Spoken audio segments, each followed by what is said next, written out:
Shalom, saudara, selamat siang. Ya, visi kita tahun ini itu tidak mudah. Ya. Rasanya akan lebih nikmat jikalau visi kita tahun ini tahun penyertaan Tuhan, ya, tahun mujizat atau tahun pemulihan keluarga. Itu semua seolah-olah langsung mendatangkan benefit dalam kehidupan kita. Visi kita tahun ini adalah heart for the lost. Memiliki hati buat jiwa-jiwa yang terhilang.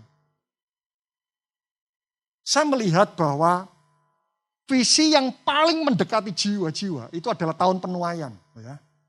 Itu aja seolah-olah visi itu memberikan arti kita duduk diam saja, nanti Tuhan akan melakukan penuaian jiwa-jiwa. Tapi visi kita tahun ini itu memiliki nuansa aktif. Loh, kita saja ini bergumul dengan kehidupan kita, diminta untuk memiliki hati buat orang lain. Wah, itu visi yang tidak mudah. Saudara.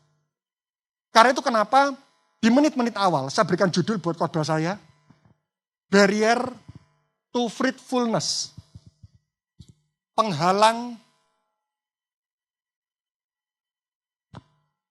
Penghalang berbuah jiwa. Apa penghalang-penghalang dalam kita berbuah jiwa? Tapi sebelumnya, karena ini visi yang tidak mudah, maka tentu saja saya akan memberikan alasan dasar kenapa kita harus melakukan hal ini. Karena percayalah sesuatu hal yang sesulit apapun, kalau kita tahu apa alasannya kita melakukan hal ini, maka kita pasti akan berjuang melakukannya. Saya beri contoh. Kalau misal gedung ini terbakar api hebat, kira-kira apakah saudara mau masuk ke dalam gedung ini? Tidak mau. Ya. Tetapi kalau di dalam gedung ini ada anak kita teriak, Papa tolong, Mama tolong.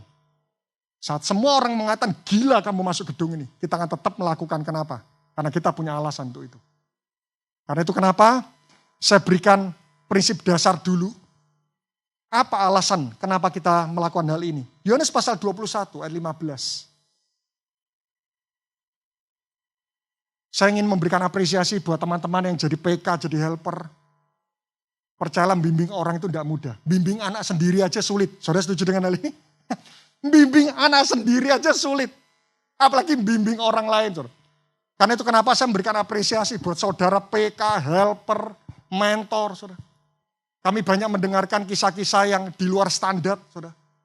Ya, ada seorang anak harus kuliah, dia harus punya laptop. Lalu pemain komselnya belikan laptop. Terus ada anak yang tidak bisa sekolah, satu komsel itu urunan. Ada sebuah keluarga-keluarga yang berada pada titik kritis pernikahan mereka, itu harusnya betul-betul itu harusnya bercerai.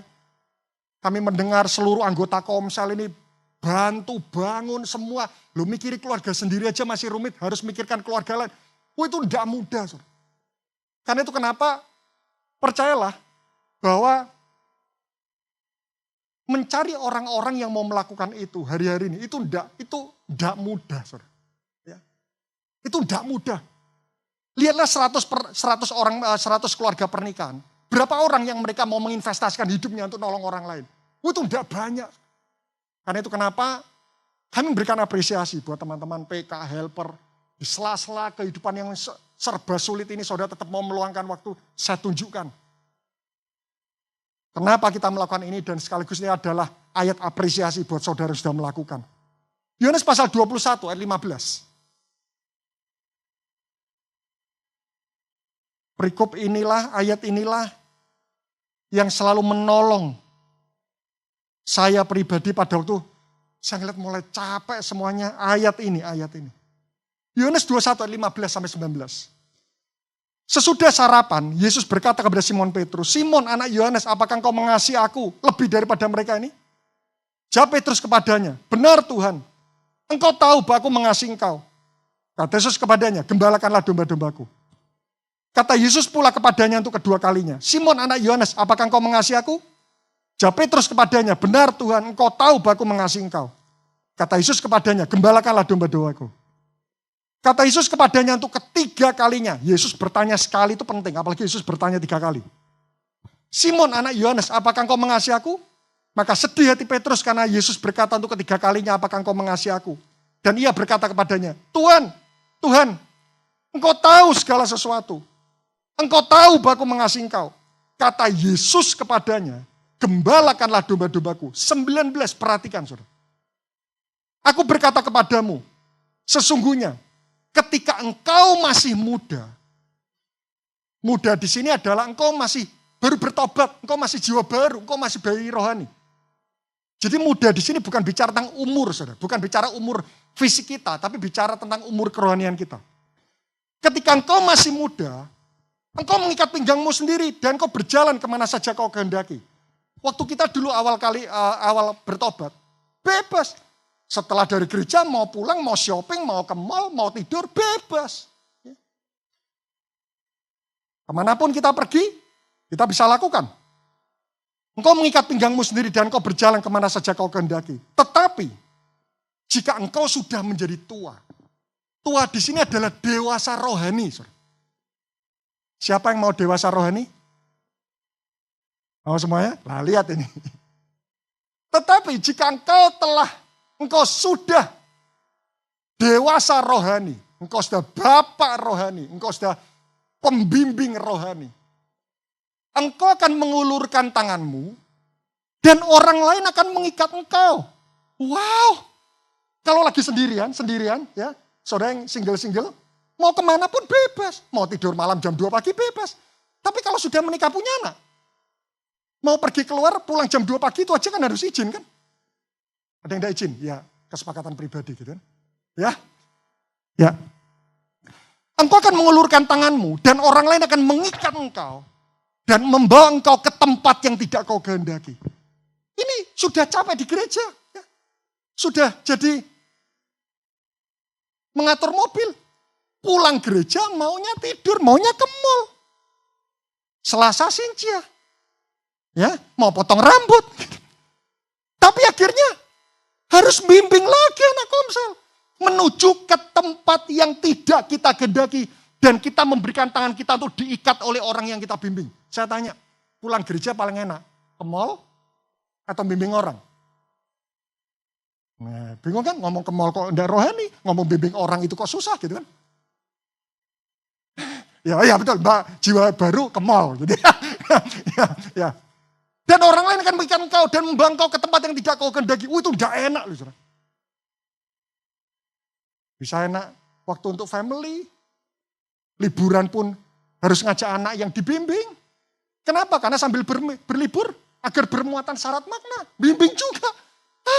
Itu enaknya family time. Itu tidak mudah, saudara. Kita punya uang 3 juta, enak buat makan. Kenapa harus belikan laptop buat anak Komsel kita? Itu udah gampang. 19, ini penting. Yesus mengatakan, gembalakanlah domba-dombaku, gembala domba-dombaku. Waktu engkau masih muda, engkau mengikat pinggangmu sendiri dan engkau berjalan ke tempat yang engkau kehendaki. Tapi waktu engkau dewasa rohani, engkau mengizinkan orang lain mengikat tanganmu dan engkau pergi ke tempat yang tidak kau kehendaki. 19 ini kemuliaan yang akan Tuhan berikan. Dan hal ini dikatakannya untuk menyatakan bagaimana Petrus akan mati dan memuliakan Allah. Di versi lain dikatakan seperti ini. Dan hal ini dikatakannya untuk menyatakan bagaimana Petrus akan mencapai kematian yang memuliakan Tuhan. Saudara, kematian itu ada 3 macam. Mati jelek, ya, berbuat jahat, kita meninggal pun orang mengucap syukur, akhirnya kau meninggal. Ya. Mati jelek. Yang kedua mati standar. Lahir, sekolah, kuliah, kaya, punya anak, meninggal. Mati standar. Yang ketiga ternyata ada yang namanya mencapai kematian yang memuliakan Tuhan. Mencapai kematian yang menghormati Tuhan. Saya tunjukkan pentingnya kata hormat. Pani, bisa minta tolong maju ke depan? PJ baru. Ya, maju ke depan. Saya tunjukkan. Oke? Ya, oke, mendengar saya. Kalau misal saya melakukan seperti ini, menghormati. Apa akan kamu lakukan? pada waktu kita mencapai kematian yang menghormati Tuhan. Apakah Tuhan cuma seperti ini? Tuhan juga menghormati kita loh. Thank you, Fanny. Thank you.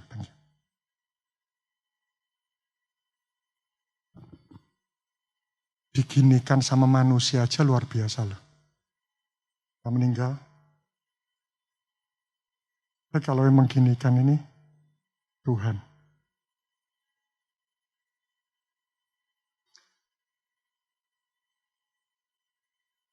Salah satu kerinduan, saya sangat cinta papa mama saya. Saya membayangkan suatu ketika waktu orang tua saya meninggal, orang tua saya itu menghormati saya. Bapak hormati engkau karena engkau telah menjadi anak yang baik. Wow, itu happy bukan main. Itu orang tua. Bayangkan kalau Tuhan sendiri. Aku menghormati kematianmu.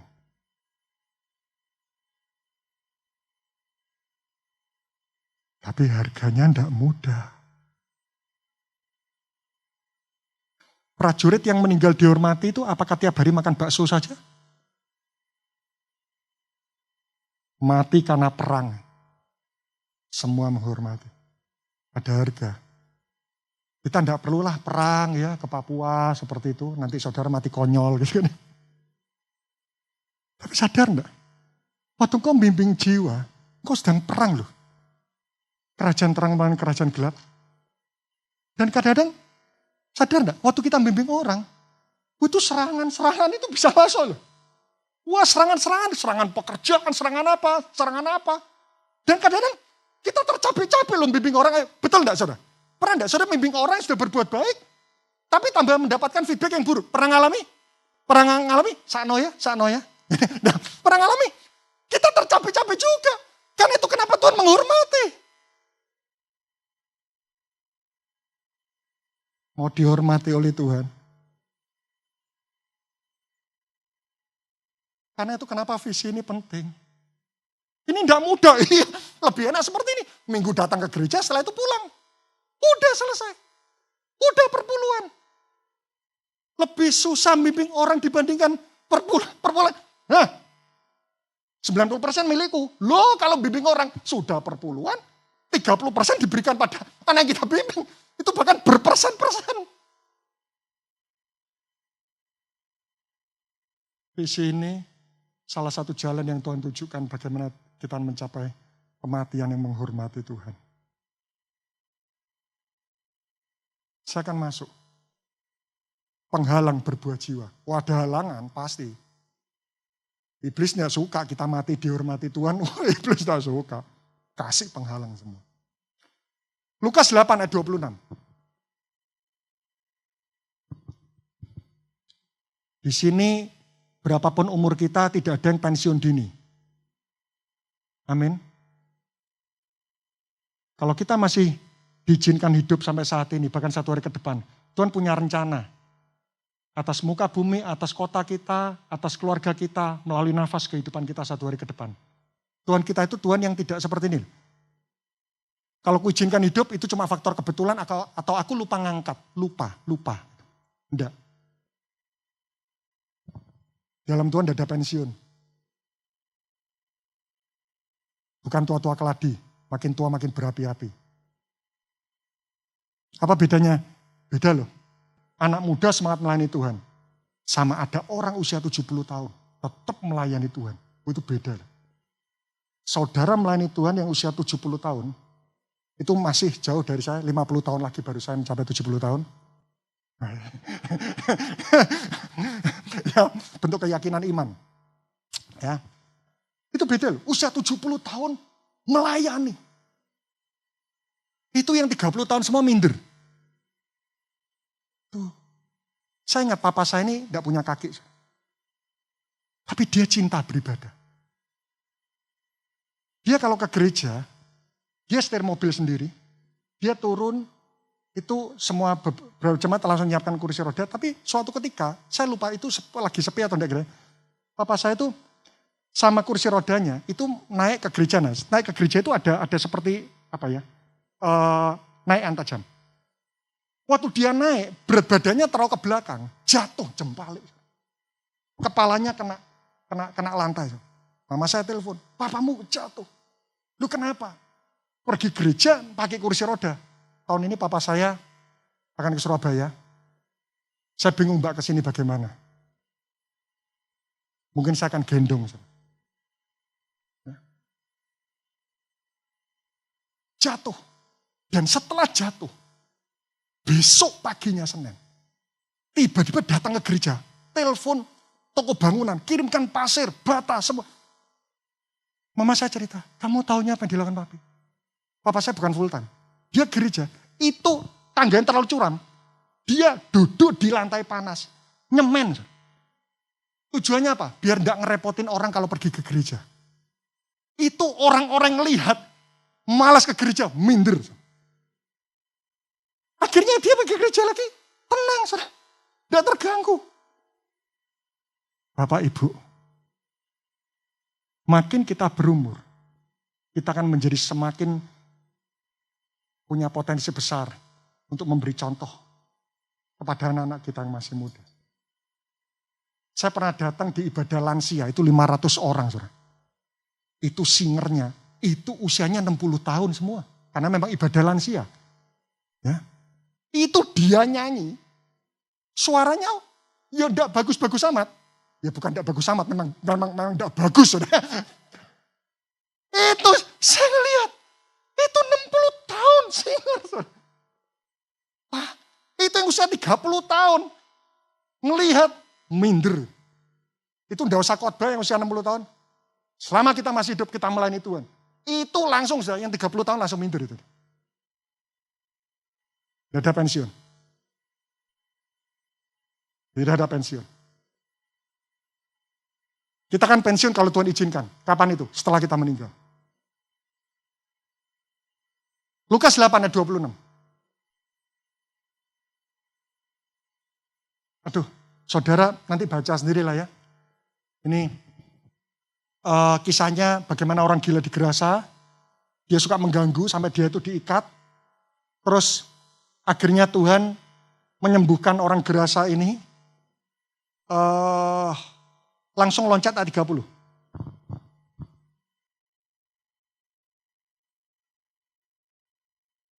Dan Yesus bertanya kepadanya, siapakah namamu?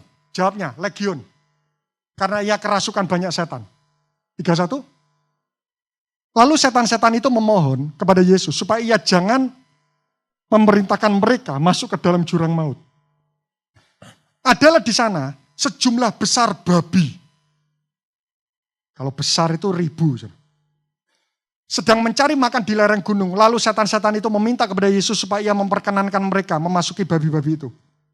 Yesus mengabulkan permintaan mereka. Ada yang di sini minder kalau minta Tuhan kira-kira dikabulkan enggak ya? Loh, setan minta aja dikabulkan.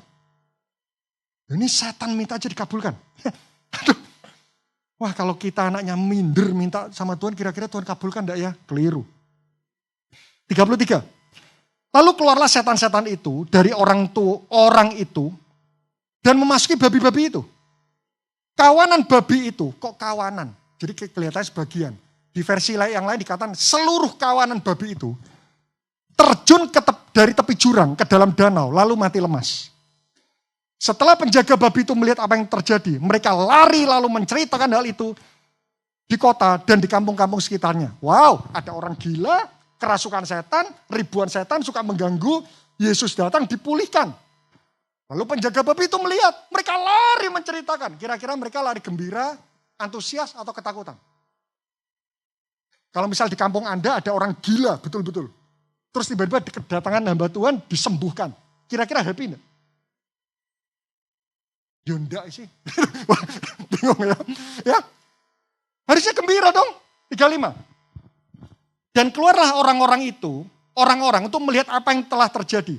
Mereka datang kepada Yesus dan mereka menjumpai orang yang telah ditinggalkan setan-setan itu, duduk di kaki Yesus. Ia telah berpakaian dan sudah waras. Waras. Maka kok takutlah mereka ya. Orang kerasukan disembuhkan, tapi malah mereka takut. 36. Orang-orang yang telah melihat sendiri hal itu memberitahukan kepada mereka bagaimana orang dirasuk setan itu diselamatkan. Bagaimana setannya dipindah kepada babi. 1 ekor babi berapa harganya? Anggap aja 5 juta lah. Babi toreh kemarin 0,5 kilo saya ke Kupang. 0,5 juta ya, itu 0,5 kilo babi toreh. Yang mau babi toreh, ikut kami ke Kupang. Ya, kami akan adakan trip donatur untuk donatur. Ya, silakan kontak, kami akan aturkan.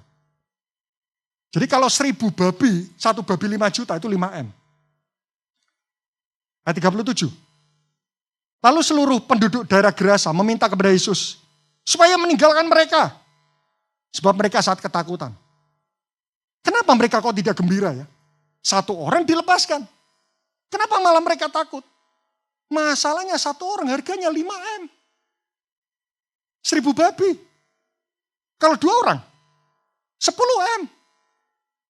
Harganya mahal ini. Karena itu kenapa mereka ngusir Yesus. Yesus pergi. Penghalang pertama, kita berbuah, jiwa. Pengejaran akan uang. Gak menutup mata.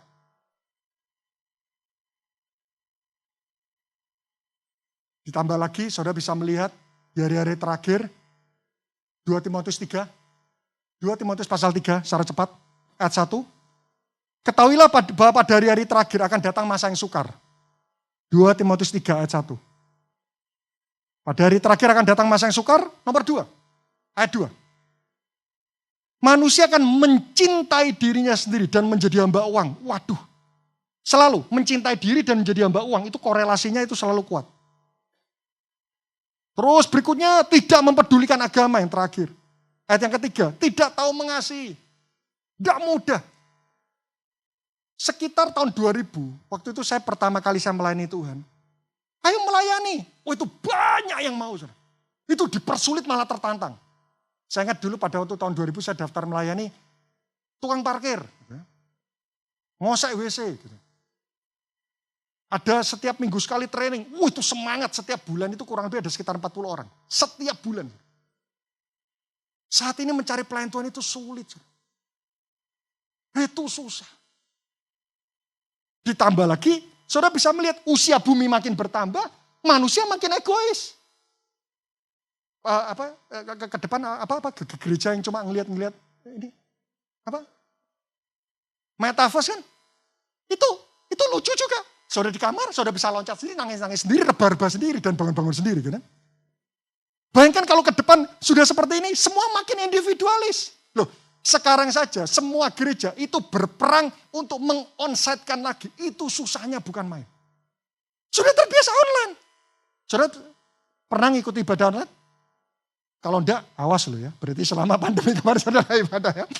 Bangun, enggak usah mandi. Kopi di samping, Indomie goreng di sebelah kiri. Pesanlah di Little Vlog gitu kan. Nah, ya udah santai aja. Kalau bosan, khotbahnya enggak menyenangkan, switching lagi ke YouTube yang lain. Saya enggak membayangkan besok kalau ibadah metaverse, itu gereja bisa sepi semua. Garing, kering semuanya. Enggak kenal satu sama lain. Percayalah. Fellowship itu kan semakin maksimal kalau seluruh panca indera berinteraksi. Kita melalui Zoom yang berinteraksi apa? Mata dan telinga. Itu aja ada yang off cam. Cuma telinga aja. Telinga aja kadang nggak mendengar apa-apa dari dia. Hal yang tidak bisa diberikan waktu Zoom online itu sentuhan. Manusia itu fellowship itu kan semakin maksimal kalau bisa melihat, bisa mendengar dan bisa menyentuh. Karena itu kenapa? Pola hubungan itu sulit dilakukan secara online, itu akan sulit sekali. Karena itu kenapa kita berjuang tetap onsite dan sebagainya. Usia bumi makin bertambah, manusia semakin egois. Coba saya tanya, lebih punya energi mana? Ketemu sama orang tawarkan produk, atau ketemu sama orang untuk membimbing? Itu tidak mudah. Kenapa? semangat kita bertemu seseorang untuk membimbing hidupnya lebih sulit dibandingkan semangat kita bertemu orang untuk menjual sesuatu? Gak menutup mata karena uang. Nah, seringkali kita mendengar bahwa pekerjaanku adalah pelayananku. Betul, saudara? Saya setuju perkataan pekerjaanku adalah pelayananku. Kalau dipandang dari sudut give the best. Lakukan yang terbaik. Kita bekerja untuk pemimpin kita di kantor. Itu sama seperti kualitas kita bekerja buat Tuhan. Saya setuju pekerjaanku adalah pelayananku. Dipandang dari sudut give the best. Tapi ingat, ada salah satu indikator yang perlu kita evaluasi. Di dalam melayani, itu perlu yang namanya ketulusan. Yang setuju sama-sama kata amin. Apa itu tulus? Siap melakukan sesuatu yang terbaik meskipun tidak dibayar. Setuju, saudara? Semua pelayanan di tempat ini, semuanya kita semua tanpa PK, saudara. Tapi kalau ada orang, aku mau melayani keyboard, asalkan apa? Dapat PK, itu bukan melayani. Itu mencari uang. Kalau kita mengatakan pekerjaanku adalah pelayananku, itu ya, jika kita bekerja di kantor, tidak digaji, kita tidak marah. Itu melayani. Tapi kalau kita bekerja di kantor, kita tidak digaji, kita marah, tidak dihormati, kita jengkel, itu bukan pelayanan. Karena itu kenapa? Mari coba kita jujur, saudara. Saya bekerja sebagai full time di SMCC. Itu saja saya tidak berani mengatakan. Itu pelayanan. Kenapa? Saya digaji. Kapan saya mengatakan saya melayani? Kalau saya melakukan sesuatu dan saya tidak mendapatkan sesuatu hal yang langsung ke diri saya, itulah saya melayani. Saya khotbah saat ini baru saya sebut melayani. Saya khotbah di gereja lain, saya dapat PK. Tahu PK? Pemimpin komunitas, bukan ya? Saya dapat PK. Itu aja saya tidak berani mengatakan saya di gereja lain, saya khotbah, saya melayani. Saya tidak berani, kenapa? Saya dapat PK. Tapi kalau saya melayani di sebuah gereja di masa pandemi itu banyak betul. Pak, bisa enggak ada khotbah, tapi kami tidak bisa memberikan PK. Nah, ini yang namanya melayani. Tidak dapat apa-apa. Karena itu lebih baik kita jujur aja deh. Pekerjaanku itu adalah tempat di mana Tuhan memelihara hidupku. Sudah, seperti itu. Pengejaran akan uang. Yang kedua. Atau ini sebentar. Ini penting sekali. Lukas 18 ayat 28. Bagaimana mengatasi pemikiran-pemikiran? Kita lihat bagaimana menurut firman Tuhan. Bagaimana nasib kita? Yang kedua. Atau ini sebentar. Ini penting sekali. Lukas 18 ayat 28. Bagaimana mengatasi pemikiran-pemikiran? Kita lihat bagaimana menurut firman Tuhan. Bagaimana nasib kita? Jika kita kehilangan sebagian waktu yang harusnya bisa kita gunakan mencari uang. Dan digunakan untuk memberi kado atau melayani buat Tuhan. Bagaimana? Apa perkataan Tuhan? Kalau waktu-waktu yang harusnya kita bisa gunakan untuk cari uang tambahan, tapi kita gunakan untuk melayani orang dan memberi kado buat Tuhan. Apa perkataan Tuhan? Lukas 18 ayat 28. Lukas 18 ayat 28. Petrus berkata, kami ini telah mengorbankan segala kepunyaan kami, meninggalkan mengorbankan. Segala kepunyaan kami dan mengikut engkau. Kata Yesus kepada mereka, aku berkata kepadamu, sesungguhnya setiap orang yang karena kerajaan Allah meninggalkan rumahnya, istrinya, saudaranya, orang tuanya, anak-anaknya, akan menerima kembali lipat ganda pada masa kekekalan nanti. Amin. Jemaat SMC semuanya tidak ada yang ngantuk. Amin gitu. Akan menerima kembali lipat ganda. Kapan saudara? Pada masa ini. Kita melayani orang. Harusnya ini kalau dikalkulasi mendatangkan uang nih. Ya, uang tambahan. Tapi akhirnya kita gunakan untuk melayani orang lain. Kita mengorbankan. Tuhan janji akan menerima lipat ganda pada masa ini juga. Bukan nanti. Loh, kalau kita menabur di bumi, ada orang sakit. Kita tolong mereka, kita sehatkan dia. Kita akan tuai kesehatan di surga. Loh, di surga tidak ada yang sakit. Kita tolong anak tetangga kita agar bisa sekolah. Kita akan tuai. Ya, di masa kekekalan nanti anak kita akan disekolahkan. Loh, di surga sudah tidak ada apa-apa lagi. Kita tabur harta di bumi, kita nanti menuai di surga. Di surga jalanan dari emas, teman-teman. Nabur di bumi, nuainya juga di bumi. Di masa kekal, kita kan menerima kehidupan yang kekal. Apa yang diperhitungkan Tuhan kalau kita meninggalkan sesuatu? Kehilangan jenis apa saja yang diperhitungkan Tuhan? Markus 9 ayat 41, saudara catat aja deh ya. Kehilangan apa yang diperhitungkan Tuhan? Markus 9:41, itu mulai kehilangan segelas air. Sampai Matius 16 ayat 25, itu sampai kehilangan nyawa. Dari air sampai nyawa, Tuhan akan ganti semuanya. Saudara, tadi pagi saya cerita. Saya waktu kecil, saya ini suka koleksi buku tulis.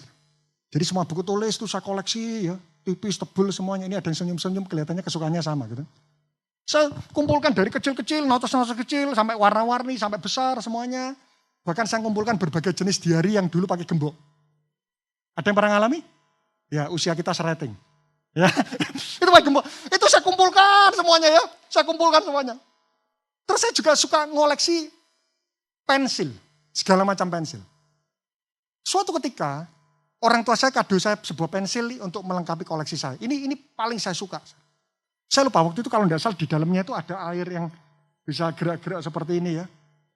Terus suatu ketika papa saya ini ulang tahun. Papa saya ulang tahun, saya cari apa ya. Oh ini pensil yang paling saya sukai. Saya bungkus pakai kado, pembantu saya ngeliat, kamu ngapain bungkus? Buat papa saya ulang tahun. Pembantu saya itu ini. Loh papamu yang membelikan, kamu bungkus. Ya saya tidak tahu, saya masih SD waktu itu. SD kelas 2 kalau tidak salah. Saya mau beri kado apa lagi?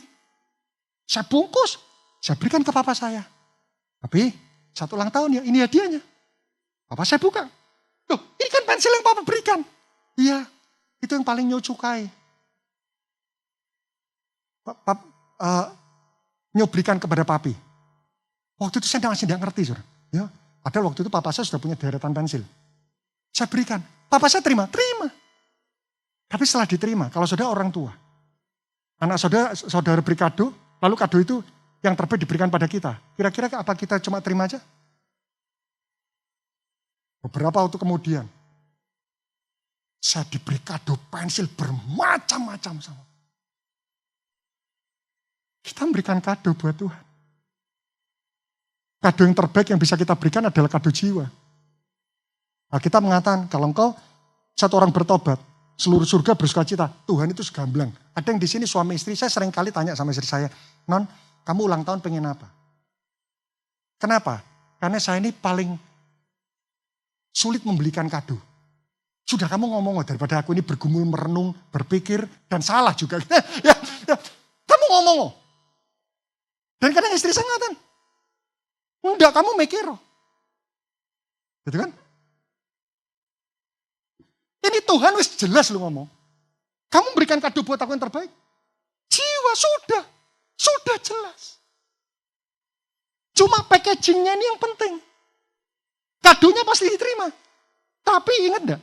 Salah satu syarat memberi kado, memberi dengan sukacita. Ada yang melakukan visi ini karena terpaksa. Aku membimbing orang terpaksa. Itu sama seperti ini. Misal Fani, saya tanya, Van, kamu ulang tahun kepengen kado apa? Kado apa? Rumah. Oh mahal. Ya, kado apa? iPad. Ya. Ayo kita urunan. Ya. Anak next tiba-tiba urunan semua. Urunan belikan iPad. Dan pada waktu ulang tahun Fani, PJ yang lain memberikan kado pada Fani. Fani, ini adalah kado yang kami kumpulkan untuk dirimu. Tapi kami berikan dengan hati terpaksa. Mau terima? Enggak dong. Kita berikan kado jiwa sama Tuhan. Tuhan ini loh. Tapi aku berikan dengan hati yang terpaksa. Jiwanya diterima. Pribadi kita Tuhan tidak gembira. Karena itu kalau kita melakukan proses pembinaan harus happy. Packagingnya ini loh. Dan kado terbaik adalah kado yang kita berikan di masa sulit. Makin sulit orangnya dibimbing, itu makin kado yang terbaik yang bisa kita berikan kepada Tuhan. Waktu uang 1 M, berikan 1 juta, minta saja. Tapi kalau uang sisa 1.100.000, dipotong per bulan 100.000. Ya, 110, jangan kurang. Terus berikan kado ke istri 1 juta. Itu tidak mudah loh. Jadi kita lakukan visi ini tidak boleh dengan hati terpaksa. Dan memberi yang terbaik adalah memberi di masa sulit. Yang kedua, catat aja deh ayatnya. Yang pertama adalah pengejaran akan uang. Yang kedua, lupakan kebaikan Tuhan. Saudara nanti lihat Lukas 8 ayat 38-39. Yang membuat kita sulit berbuat jiwa, lupakan kebaikan Tuhan. Tuhan ngomong sama orang Gerasa, ceritakan apa yang Tuhan perbuat dalam hidupmu. Lupakan kebaikan Tuhan.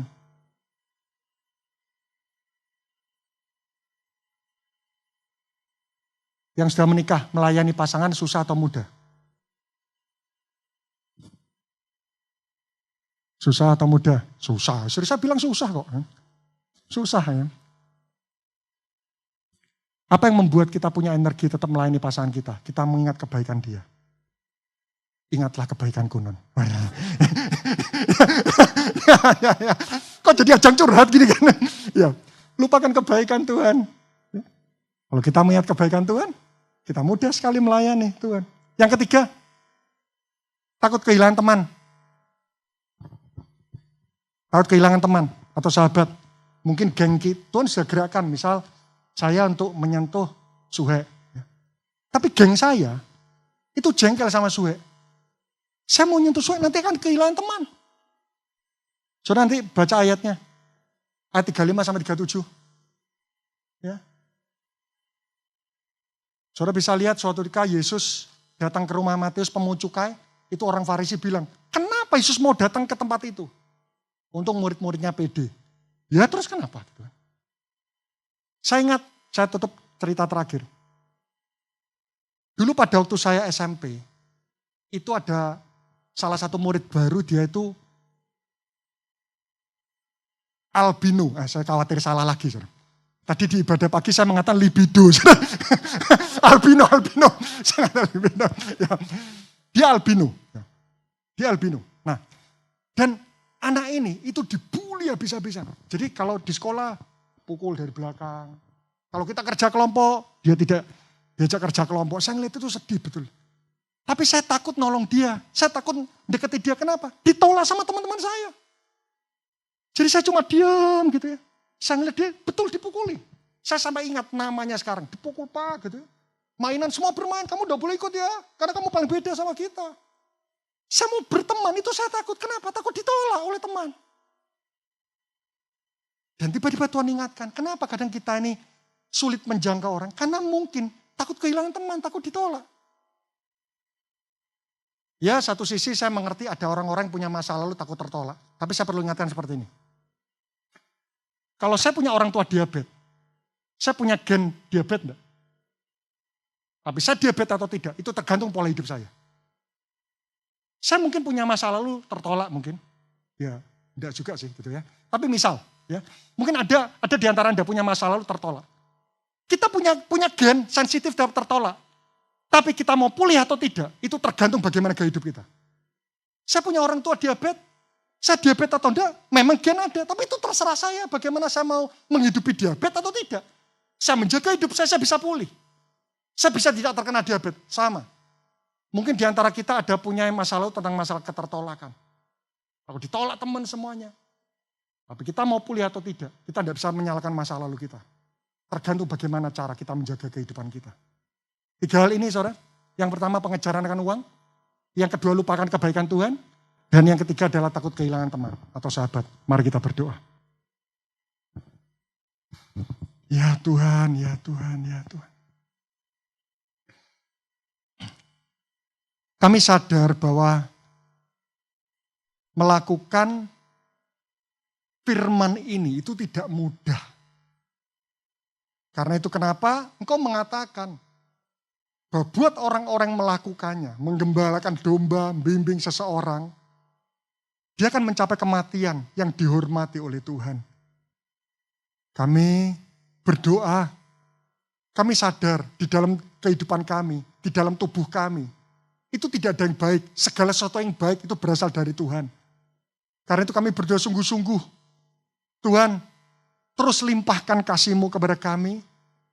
Bersihkan semuanya dari kehidupan kami. Sehingga betul-betul Tuhan bisa memakai kami dengan bebas dan dengan sempurna. Kami mau berdoa buat setiap rekan-rekan pemimpin di tempat ini. Mereka telah berjuang, tidak mudah, berjerih lelah, semuanya. Bahkan waktu-waktu mereka, di mana mereka bisa gunakan untuk diri sendiri, mereka tetap gunakan untuk memberikan kado yang terbaik buat Tuhan. Kami berdoa, kami percaya apa yang mereka kerjakan. Itu Tuhan balas, Tuhan perhitungkan. Dan Tuhan pasti akan melipat gandakan segala sesuatu yang telah kami korbankan kepadamu. Itu bukan menjadi motivasi kami, bukan. Motivasi kami hanyalah tulus. Kami melakukan semua yang terbaik kepada Tuhan karena Tuhan telah melakukan yang terbaik kepada kami. Tetapi kami yakin hukum tabur Tuhan adalah sesuatu yang pasti akan terjadi dalam kehidupan ini. Terima kasih, sempurnakan firman-Mu hanya di dalam nama Tuhan Yesus Kristus. Dan kita sama-sama berkata, amin. Terus memberkati saudara semua.